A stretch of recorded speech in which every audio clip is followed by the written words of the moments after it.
खित्ते में कशीदगी के खात्मे से मुतालिक इस्लामाबाद में अहम सिफारती सरगर्मियां जारी हैं। मिस्र के वज़ीर ख़ारजा पाकिस्तान पहुंच गए, जबकि तुर्क वज़ीर ख़ारजा आज रात पहुंचेंगे। इस पर हम बात करेंगे डॉनिस के रिपोर्टर अमीर हमजा से। अमीर, बताइएगा मज़ीद क्या डिटेल्स हैं, और अगर ये पहुंच जाएंगे तो अगला जो मरहला है वो क्या होगा? जी, खित्ते में कशीदगी के खात्मे से मुतल्लिक इस्लामाबाद में अहम सफारती सरगर्मियां शुरू हो चुकी हैं।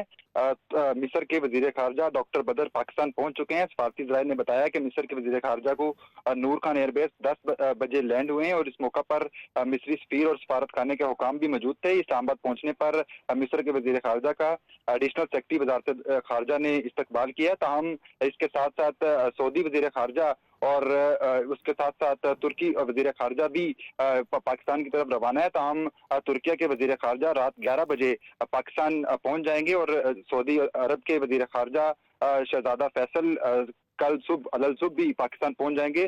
तमाम सफारती ज़राए का यह कहना है कि नायब वज़ीर आज़म और वज़ीर ख़ारजा इसहाक़ डार की जानब से मेहमानों के लिए कल ज़ोराने का एहतमाम भी किया गया और कल पाकिस्तान, सऊदी अरब, तुर्किया और मिस्र के वज़ीर ख़ारजा की अहम बैठक भी होगी। जी अमीर, बहुत शुक्रिया आपका।